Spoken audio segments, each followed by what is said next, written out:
સારી ગેરમાં પડી એટલે જવાની. એટલે રિક્વેસ્ટ કે આ શિડ્યુલ પ્રોડક્ટ અમારી ખાસ ફોટો પાડી લેજો. આ પ્રોડક્ટને રિલેટેડ કોઈ પણ જગ્યાએ તમારે એપ્લિકેશન કરવાની હોય નિકાસમાં તો તમારે અમારો સંપર્ક સાધવાનો છે. હવે આ ડિટેલમાં આપણે જઈએ તો પહેલા તો સૌથી પહેલા તાજા ફળો અને શાકભાજી. અત્યાર સુધીમાં બધાએ કીધું કે કઈ રીતે ઉગાડવું, કઈ રીતે પ્રોસેસ લોસ કરવું, એ બધું આપણે શીખ્યા. હવે એ પ્રોસેસ કર્યા પછી સારી પ્રોડક્ટ કેવી રીતે આપણે નિકાસ કરવી એની કામગીરી મારી છે. બરાબર. સૌથી પહેલા જોઈએ તો આપણા ફળો અને શાકભાજી. બીજી છે આપણે માંસ અને એની બનાવટો, મરઘા ઉત્પાદનો, ડેરી ઉત્પાદનો. હું આ પહેલા પ્રોડક્ટ વિશે બોલી દઉં, પછી એ પ્રોડક્ટ પર એક એકમાં આપણે થોડું ડિટેલમાં જઈશું. ચોકલેટ અને કન્ફેક્શનરી, આપણી કુદરતી મધ એટલે કે નેચરલ હની છે, કોકો અને એના ઉત્પાદનો છે, આલ્કોહોલ પીણા છે, અનાજ અને ધાન્યની બનાવટો છે, ચટણી, પાપડ, ગવારગમ, ફ્લોરિકલ્ચર અને ઔષધીય ફળો. સૌથી વધારે પહેલા વાત કરીશ આપણી ગુજરાતમાં કેરી, કેળા, દાડમ અને ચીકુ. નિકાસમાં સૌથી વધારેનો મોટો ફાળો. આજે આપણી ગુજરાતની કેસર કેરી ગયા વર્ષે $38 યુએસએ માં એક ડઝન વેચાઈ. એક ડઝન કેરી $38 વેચાઈ. આપણી પડતર કેટલી થાય? 150 રૂપિયાથી ઊંચી કેરી ગઈ છે આખી સીઝનમાં ગયા વર્ષે. એટલે કેટલી થઈ? $1.5. આપણને ત્યાં $38 મળે. એટલે સૌથી વધારે હું બધાને કહીશ, હમણાં આપણે કીધું કે આટલો પોસ્ટ હાર્વેસ્ટ લોસ છે, આટલો લોસ છે. હું એ લોસ નથી કહેતા, આપણી નબળાઈ ગણું છું. હું એને આપણી નબળાઈ ગણું છું. કેમ કે જો અત્યારે જે નવી ટેકનોલોજી છે, જ્યારે ઝાડ ઉપર કેરી હોય ત્યારે જેની પર તમે કાગળની કેરી ચડાવી દો ને તો સાહેબ તમારી કેરી બગડશે નહીં, કેરીમાં ડાઘા નહીં પડે, કોઈ મધમાખી નહીં બેસે, કોઈ ફ્રૂટ ફ્લાય નહીં થાય. અને એ 2 ઇંચની દાંડી સાથે તમે કેરી ઉતારી હશે અને કાગળ ફાડી નાખ્યો હશે તો એ કેરી તમારી બિલકુલ 100% નિકાસ લાયક છે. ફક્ત ₹9 કે ₹1 એક પેપર બેગ આવે. તમારા ખેડૂતોને શીખવાડીએ છીએ કે તમે તમારા ફળમાં ઉપર બેગ ચડાવો એટલે નેચરલી કોઈ તકલીફ નહીં થાય, ફળ તમારું એક સરખું પાકશે અને ડાઘા વગરનું ફ્રૂટ થશે. આજે લોકો છે ને 100 જુએ છે તો પહેલું ફાયદો એ થશે કે તમારું પ્રોડક્શન લોસ કે ફ્રૂટ હાર્વેસ્ટ લોસ નહીં થાય. એટલે સૌથી પહેલા એ કરવા જેવું છે કે આપણી જે ફળાજી છે, કેરી, તમે જોયું તો તમે કેળાની પર પણ હવે આપણે બેગ લગાવતા આવી છે, ગ્રીન કલરની બેગ હશે. એવી જ રીતે જામફળ તમે વાગતા તમે ઘણા તમે જો 700 ગ્રામના જામફળ ઉગાડીએ છે, એની પર પણ પેપર બેગ છે. એટલે જો તમે તમારી પ્રોડક્ટનું બેઝિક સમજી લેશો ને કે મારી પ્રોડક્ટને શું પહેરાવવાથી વસ્તુ, જે આપણે નાનું બાળક તો બાળોથી પહેરાવીએ, શિયાળો તો સ્વેટર પહેરાવીએ, ઉનાળો તો શું કરીએ, માદર પાટું કપડું બાંધીએ. એવી જ રીતે આ ફ્રૂટનું છે. એટલે તમે ફ્રૂટને તમારા બાળકની જેમ કેર કરશો તો નિકાસ કરવાનો બહુ મોટો ફાયદો મળશે. બીજી પ્રોડક્ટ કહીએ આપણે મરઘા ઉદ્યોગમાં ડેરી. આપણું અમૂલ જો અમેરિકામાં વેચાતું હોય તો કંઈક તો આપણામાં દમ છે ને. આપણા ગુજરાતીમાં તો બધામાં દમ છે, બરાબર. સૌથી વધારે નિકાસ આપણી ગુજરાતમાંથી થાય છે. તો હું બધાને એટલું જ કહીશ કે તમે તમારી જે ઉત્પાદન કરો છો એની એક માવજત રાખો અને સવારે એટલું નક્કી કરો કે આજે મારા ખેતરમાં જઈ મારે મારા ઝાડને પગે લાગવું છે. આપણે મા બાપને પગે લાગીએ છીએ તો આપણા જે ફળ શાકભાજી આપણે વાવીએ છીએ એનું કેર કરીએ, જંતુનાશક દવા ના છે. સવારે મેડમે કીધું કે જો તમે મેચ્યોર પ્રોડક્ટ બનાવશો અથવા તો જંતુનાશક વગરની બનશો, બરાબર, તો તમારી પ્રોડક્ટ નિકાસ થશે. એમણે કીધું ક્વોલિટી એક સરખી આપો. તો એ જરૂર છે. નિકાસમાં સૌથી પહેલો ધ્યેય એ છે કે તમે જે કંઈ મોકલો છે એ સચોટ મોકલો છો અને જે તમે લખીને આપશો કે ભાઈ મારી કેરી આવી છે કે આવી છે કે મેં આ ઉપયોગ કર્યો છે તો તમે મોકલી શકશો. ગુજરાતમાં આપણે કહી શકીએ કે આપણી ગયા વર્ષે બાવળા ખાતે યુએસએમાંથી 380 ટન કેરી આપણે નિકાસ કરી છે, આપણી ગુજરાતની કેસર કેરી. અને એ કેરીમાં કોઈ ફરિયાદ આવી નથી. તો એનો અર્થ શું છે કે આપણા ખેડૂતો એટલા હોશિયાર છે ને એટલી ચીવટ રાખે છે. તો હું બધાને એ રિક્વેસ્ટ કરીશ કે તમે તમારી પ્રોડક્ટની જો ચીવટ રાખશો, ઇન્ટરનેશનલ સ્ટાન્ડર્ડ પ્રમાણે પેકેજિંગ કરશો તો નિકાસમાં કોઈ તકલીફ પડવાની નથી. Next please. મગફળીમાં જે વાત કરી સાહેબ હમણાં કે ભાઈ નવી વેરાયટી ને ગુજરાતમાંથી હાઈએસ્ટ આપણી મગફળી નિકાસ થાય છે, હાઈએસ્ટ. લગભગ એમ કહી શકાય કે સૌરાષ્ટ્રના કેશોદથી જુનાગઢની વચ્ચે ઓછામાં ઓછા 100 કારખાના છે જે આપણા સિંગદાણા નિકાસ કરે છે. પરંતુ મને દુઃખ સાથે એવું પડે કે 2 દિવસ પહેલા ઇન્ડોનેશિયામાં આપણી મગફળીમાંથી આફ્લાટોક્સિન મળ્યું છે, આપણને એનસી મળી છે. એટલે આજે એ બધા ખેડૂતો એફપીઓ બેઠા છે તો એક રિક્વેસ્ટ કરી કે જ્યારે આપણે દાણા કાઢીને એપીએમસી માં આપીએ કે વેચે ત્યાં પાણી છાંટ્યા વગર માલ મોકલશું. બસ આ સિમ્પલ છે, પણ એ સમજવું એટલા તમને એવું લાગે કે 2 ડોલ પાણી નાખવાથી શું ફેર પડે છે, પણ એ મારી બધી મગફળીને ખતમ કરે છે અને એમાં આફ્લાટોક્સિન વધી જાય છે અને આપણો માલ રિજેક્ટ થાય છે. એટલે આજે એ પણ હું કહીશ કે થોડુંક જે ખેડૂતે ધ્યાન રાખવાનું છે, આપણે બધાએ ધ્યાન રાખવાનું છે કે જે વસ્તુ આપણે ખાતા હોય એ વેચાય. પછી આપણે બધા શું કરીએ, હિંમતનગરમાં જઈએ રવિવાર શું હોય, ફૂલ હોય, બુધવારે ભીંડો બજારમાં આવી જશે, બરાબર. પછી એને કેમ કે ભીંડા ખવાય, તો કે સાહેબ હું તો બટાકા જ ખાઉં છું. કેમ તું એ ભીંડા ઉપર બટાકા ખાય છે? સાહેબ બહુ છે તમારે તો શું કે રવિવારે ફૂલ આવ્યા, બુધવારે વેચી દેવાનું ને હાથ પડે ઘાસરી બળી ઘરે આવી જવાનું, બરાબર ને? જય સ્વામિનારાયણ, બરાબર. એટલે એક રિક્વેસ્ટ છે કે તમે જે ખાઓ એ જ વેચો, તમે જે છાંટો એ તમારા ઘરમાં જો ના ખાતા હોય તો મહેરબાની કરીને તમારા ખેતરમાં ના છાંટતા. એનાથી આપણી જમીન ખરાબ થાય છે અને 5 વર્ષ પછી જમીન એવી ખરાબ થઈ જશે ને સાહેબ આપણી કે આપણે લાયક નહીં. એટલે આ ઓફ ધ રેકોર્ડ કીધું એટલા માટે કે નિકાસ કરવા માટે આટલા આપણે ધ્યાન રાખવું પડશે તો જ આપણે નિકાસ કરી શકશું. હવે અમારું કામ શું છે તો કે સૌથી પહેલા અમે તમારી નિકાસદાર તરીકેની વ્યક્તિઓની નોંધણી કરીએ છીએ. શિડ્યુલ પ્રોડક્ટ જેમાં આપણે પહેલા બતાવી એના સંબંધિત ઉદ્યોગના વિકાસની કામગીરી અમે કરીએ છીએ. વિકાસલક્ષી ઉત્પાદન અને તેના વિકાસને પ્રોત્સાહન આપે છે. એટલે કે શું કે તમે કોઈ પણ નવી વસ્તુ બનાવી, ધારો કે મધ બનાવી કે જ્યારે 1995 આપણે કેસર કરી છે ને, યુકે માં સાહેબ કોઈ જાણતું નતું કેસર કરીશું, બધા હાફૂસ હાલમાં જો કરે. 1995 માં પહેલી વખત આપણા ગુજરાતમાંથી બાય એર 1995 માં આપણે ભુજ ફ્રેશના નામે આપણી કેસર કેરી બહાર હતી. ત્યારથી આપણું ચાલુ થઈ ગયું. હવે આજે તમારે ઘરે ઘરે યુકે માં કેસર કેરી ફેમસ થઈ ગઈ છે, યુએસએ માં પણ ફેમસ થઈ ગઈ છે. તો એ કામગીરી અપેડાની છે. નિકાસ માટેના ધારાધોરણ અને સ્પેસિફિકેશન અમે નક્કી કરીએ છીએ. એ ઉપરાંત જે આપણે મેં કીધું કે જે મગફળીના કારખાના છે એના અમે ઇન્સ્પેક્શન કરીએ છીએ, એની ઇન્ટરનેશનલ સ્ટાન્ડર્ડ પ્રમાણે કારખાના છે કે નહીં. આપણે તો કારખાનામાં શું હોય ખબર છે, કહેવાય ને પકાઈ દઉં, આપણે માવો ખાતા જવાનું કાઠિયાવાડમાં તો માવો ખાવાનો, માવો ઘોમાં નાખ્યો કોથળી બાજુમાં ત્યાં પ્લાન્ટમાં અને બોરીએ પર પિચકારી મારવાની એટલે પૂરું થઈ જાય. એટલે ખાસ હું પ્રેક્ટિકલી આ એટલા માટે કહું કે જે મેં ઇન્સ્પેક્શન કરી તે જોયું છે તમને કહું છું. આટલું જો થોડુંક સુધારીશું પછી આપણે બહેનોને કહેવાય કે ખબર ચાંદલો લગાવીને અંદર જાય, કેમ સૌભાગ્યની નિશાની. પરંતુ એ ચાંદલો તમારો ખરી પડે અને એ કોઈ સિંગદાણાની બોરીમાં જતો રહે ને દાણા ત્યાં જાય, તમારું આખું કન્ટેનર રિજેક્ટ થશે. એટલે આવી નાની વસ્તુ જો તમે ધ્યાન રાખશો ને તો આપણો નિકાસનો બહુ મોટો ફાયદો થશે. પછી કહીએ અમે મગફળીની ખાસ વાત કરું છું. મગફળીમાં બેરો શું કે બંગડી તો અમારું એને નમે જઈએ. હવે બંગડી કાચની છે, બોરી હટાવતા કે કઈ થાય કાચ તૂટી ગયો પાકું.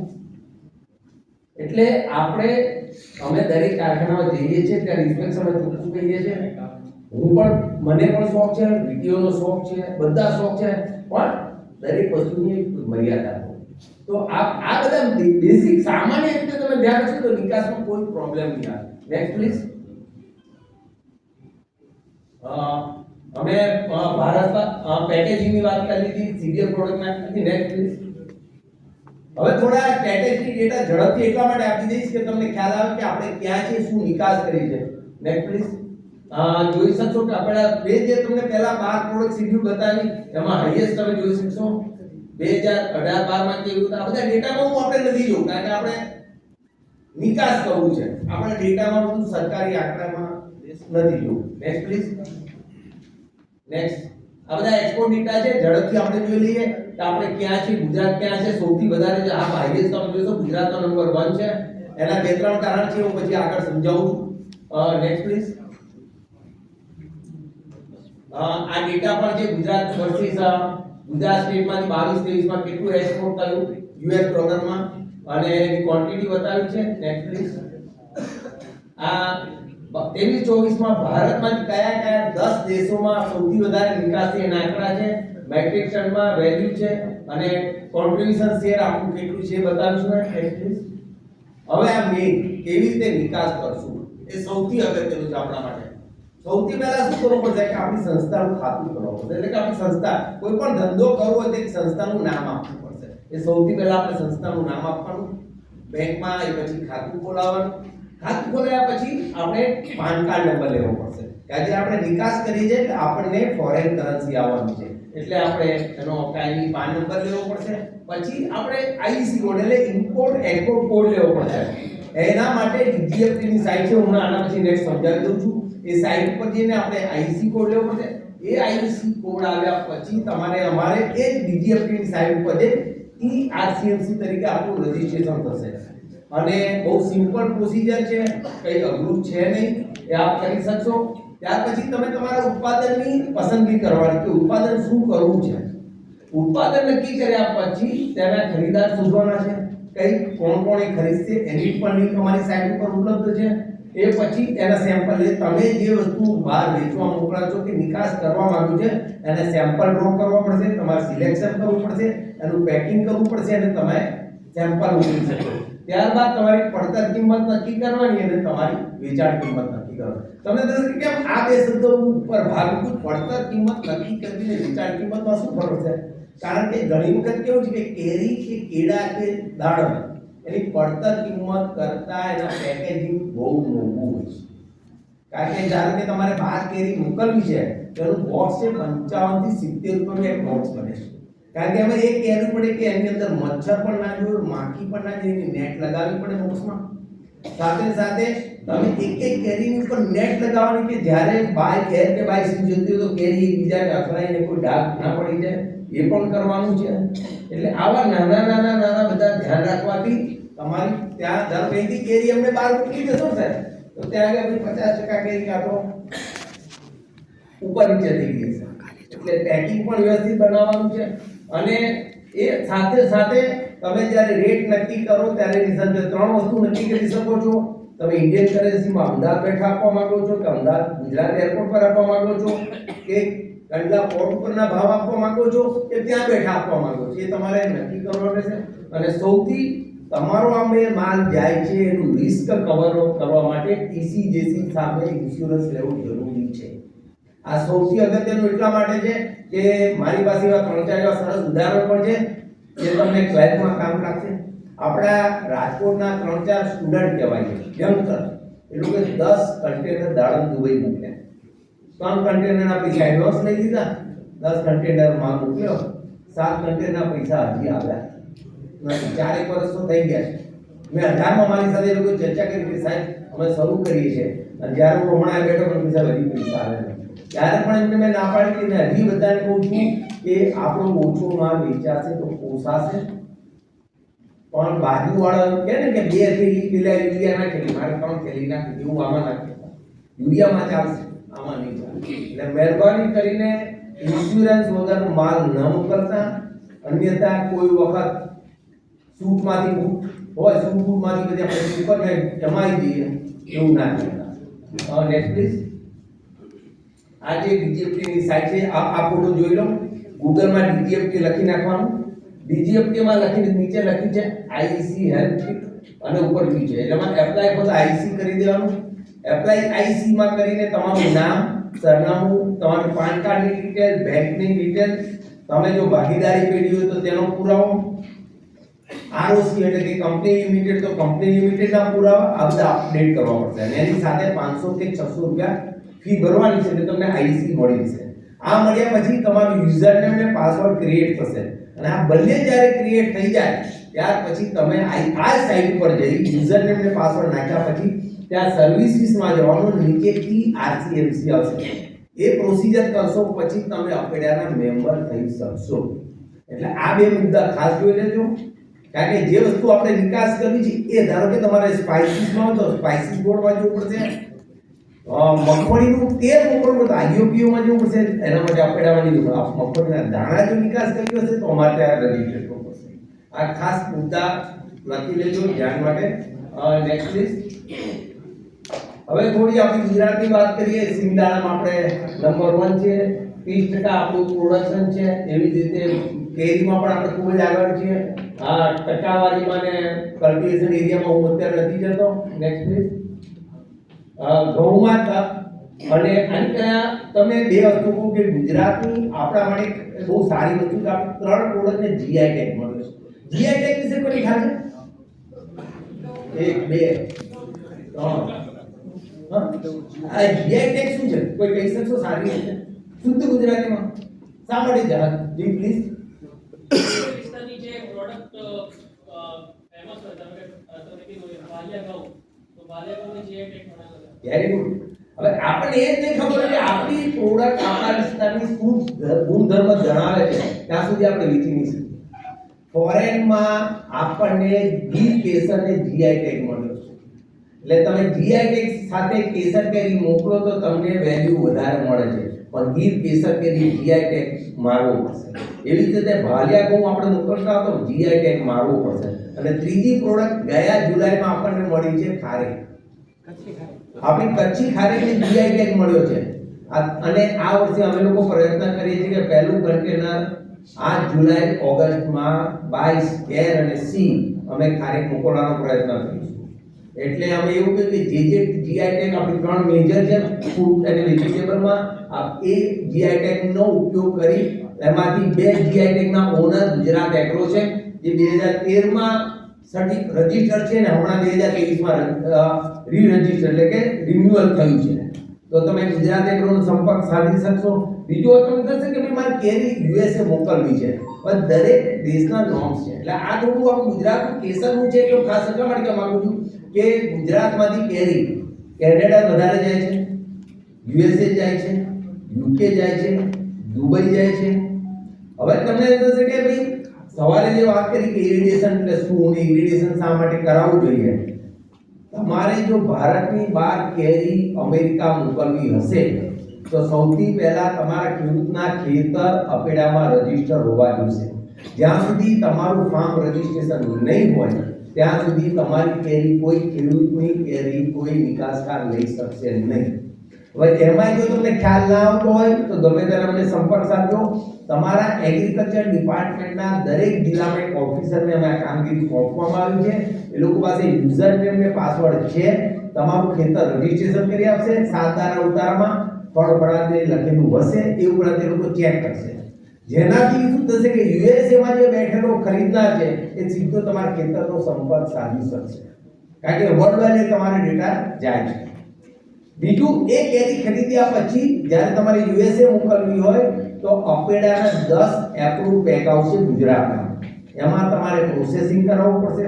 હવે યુએસએ મોકલવી હોય તો 48 ડિગ્રીથી 52 ડિગ્રી સુધી ગરમ પાણીમાં એને વોશ કરી ડ્રાય કરી અને પેકિંગ કરીને મોકલવાની રહેશે. એ પછી તમારી કેરી અમદાવાદના બાવડા ખાતે ઇરિગેશન પ્લાન્ટ છે, એ પ્લાન્ટમાં ઇરિગેશન કરાવવું પડશે. અને એ ઇરિગેશન થયા પછી ફાઇટોનું સર્ટિફિકેટ મળ્યા પછી જ તમે અમેરિકા મોકલી શકો.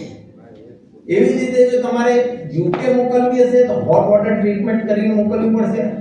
ઓસ્ટ્રેલિયા મોકલવી હશે તો hot water treatment with VHP કરીને મોકલવી પડશે. જે ફેસિલિટી ગુજરાતમાં હજી છે નહીં. એટલે હાલની તારીખે તમારે જો ઓસ્ટ્રેલિયા કે ન્યુઝીલેન્ડ ફળફળાદી કેરી મોકલવી હશે તો બોમ્બે વાસીમાં પ્રોસેસ કરાવીને મોકલવું પડશે. ઘણી વાર શું થાય આપણને ખબર હોય કે હું તો એક્સપોર્ટ કરવા માટે આવી ગયું, પણ પહેલા તમે એના બેઝિક જે તે દેશના નિયમો જાણી લેજો.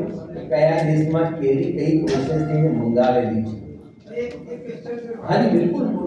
આટલી બધી આપણે સાવચેતી રાખીએ જી જી તો અહીંથી તો કોઈ છે પેલું કેમિકલ નાખી પકડશે એના બે હું એક આ તો પછી આપણે ભારત દેશના આપણા નાગરિકોને સારું નહીં પડે.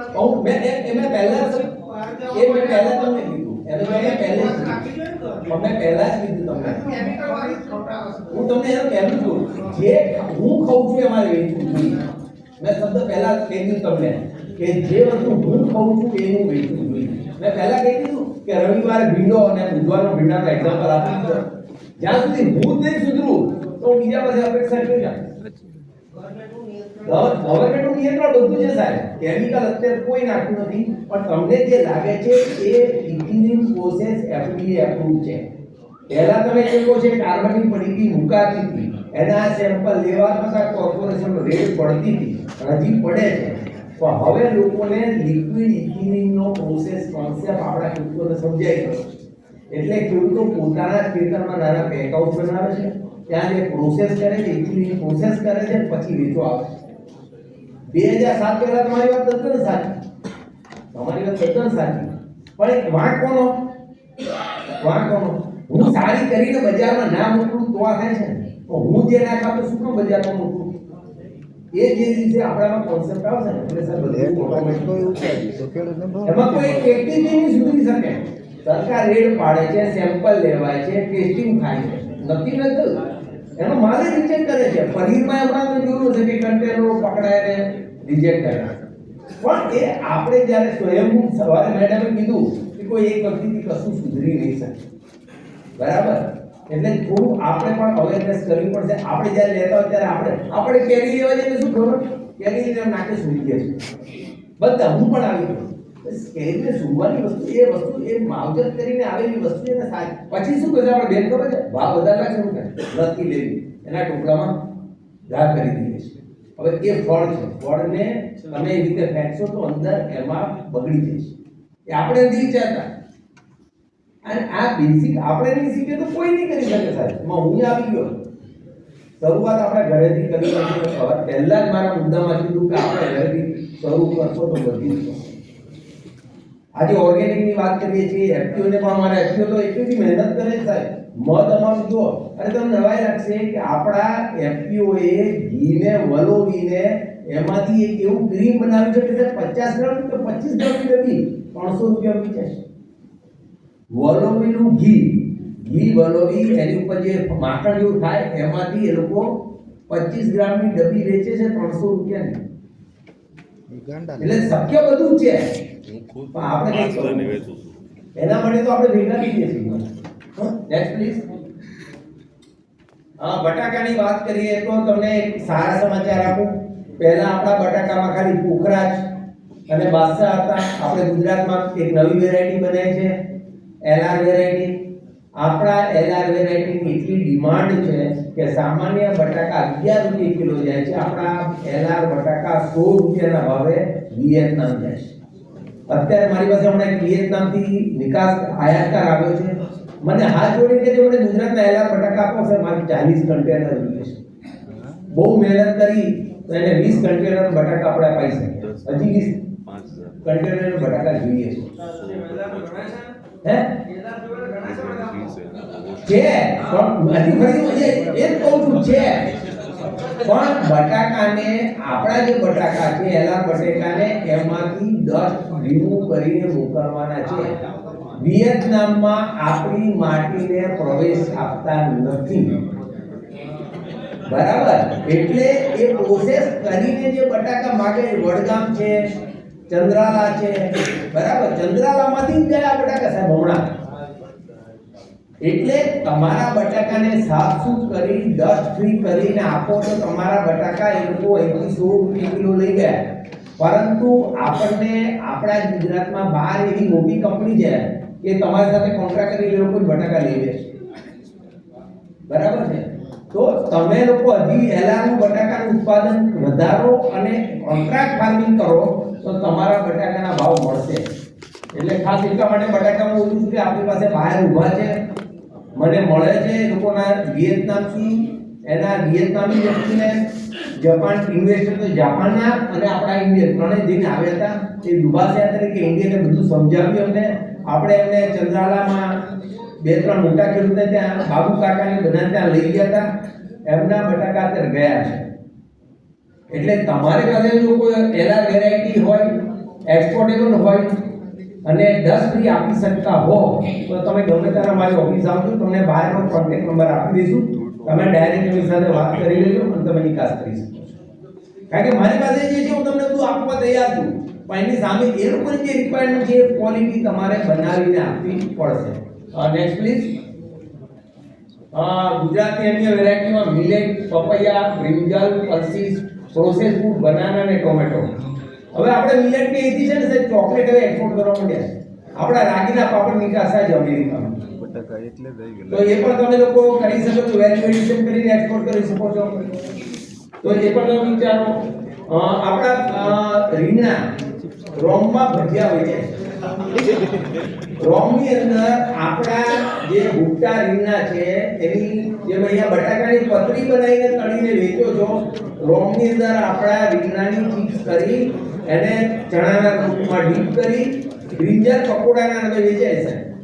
અને મેં ત્યાં ખાધા છે 4 યુરોમાં 100 ગ્રામ મેં ખાધા.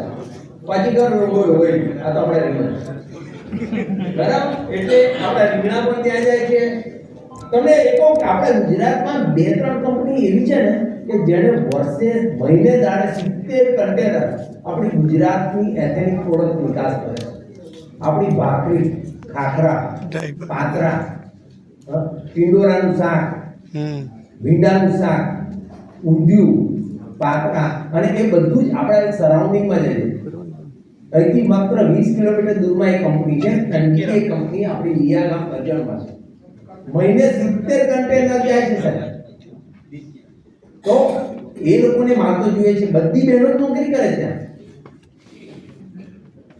જે અહીંયા દંતાલી છે ત્યાં 1600 બહેનો નોકરી કરે છે. લિયાગામ કરજણમાં 400 બહેનો નોકરી કરે છે.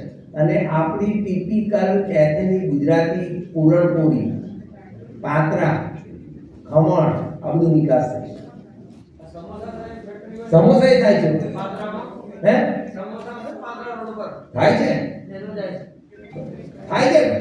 આપણે કરવાનું છે. થાય છે ને અમારે કરવાનું એમ કહેવા માંગુ છું. આપણે કરવું છે. થાય છે હું તમને કહું છું. હવે તમારે તો તમારે કરવાનું છે. Next please. આપણા કેળા G9 વેરાયટી સવારે વાત કરી એ પણ નિકાસ સારા થાય છે. આપણે ગુજરાતમાં મિર્ઝા કોણ છે ઓએલસી જે સવારે સાહેબે ગ્રાઉન્ડનટ વિશે પણ આપને કીધું. સ્પાઇસીસમાં આપણી ક્રીમન, સુંદર અને બધું જાય છે. વેજીટેબલમાં ફ્રોઝન ડુંગળી, વેજીટેબલ આણંદની આજુબાજુમાંથી આપણું ફ્રીઝ ડ્રાય વસ્તુ બધી જ જાય છે. શાકભાજી બધું એક્સપોર્ટ થાય છે. તો તમે એ પણ કરી શકો. આપણી તુવેર દાળ જે વાસણના એરિયામાંથી તુવેરી દાળની વેરાયટી વેલ્યુ એડિશન કરીને નિકાસ કરીએ છીએ. મિલેટ બેઝ આપણે બિસ્કિટ ને બધું મૂકીને બનાવીએ છીએ. હવે થોડો ટાઈમ છે આપણું સિલિયામાં જે ઊંઝા મહેસાણામાંથી થાય છે. ફૂડ અને વેજીટેબલમાં મહુવા, ભાવનગર, અમદાવાદ, વલસાડ છે. મિલ્ક પ્રોસેસિંગમાં આણંદ, સિલિયા પ્રોસેસિંગમાં ગાંધીનગર, પ્રોસેસ ફૂડમાં અમરેલી, ભરૂચ બધા. તમને નવાઈ લાગશે કે ભરૂચની એક કંપની રોજના 10 ટન સિંગદાણાનો ઉપયોગ કરી અને 230 વેરાયટી ભારતની બહાર નિકાસ કરે છે.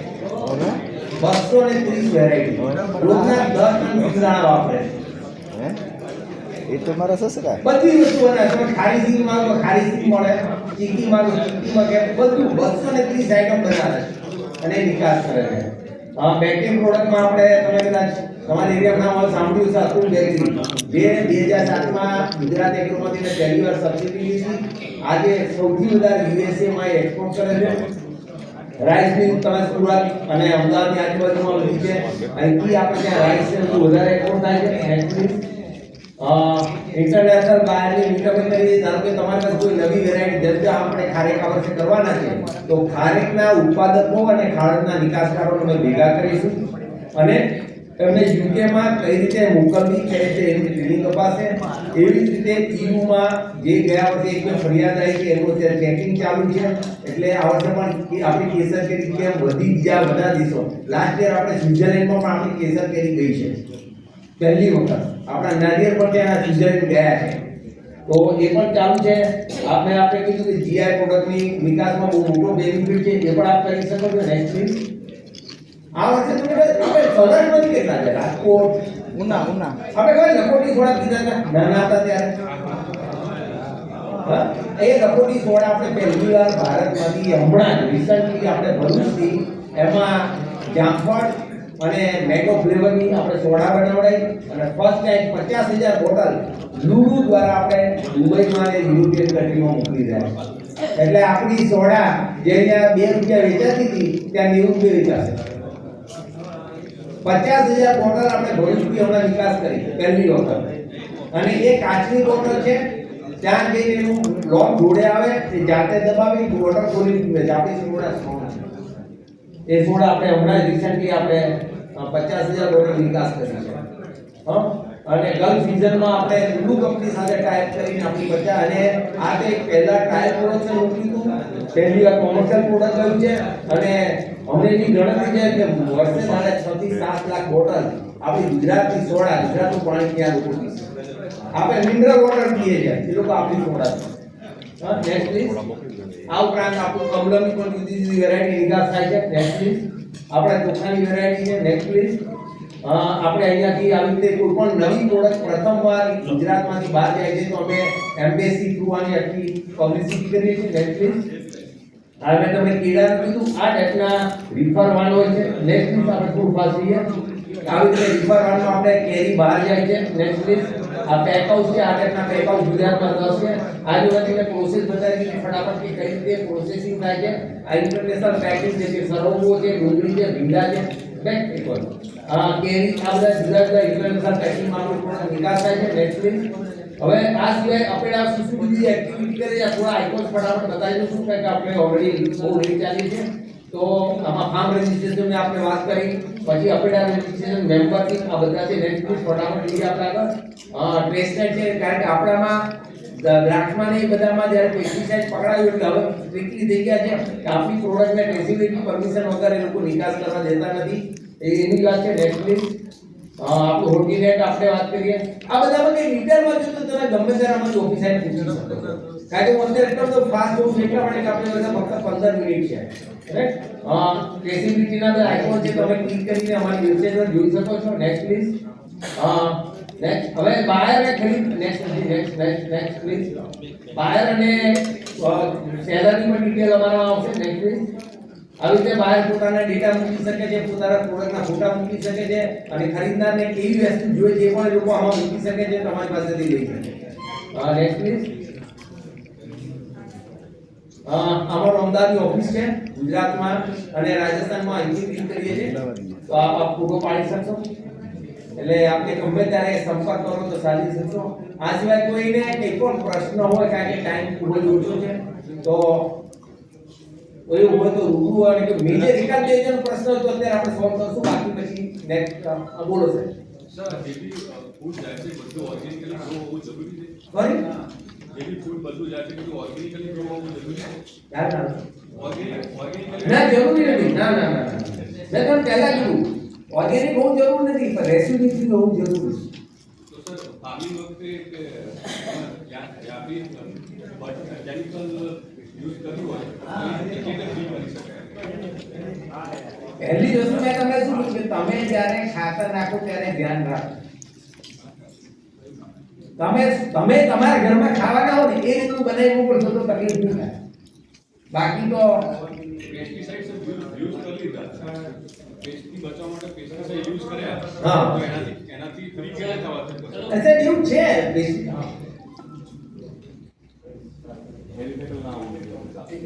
હવે કોઈ બીજા પ્રશ્નો હોય તો યાદ કરી લેજો. હમણાં છેલ્લે આપણે ચર્ચા કરી લઈશું, પણ જંતુનાશક દવા એલાઉડ નથી. એ પહેલા થેન્ક યુ વેરી મચ.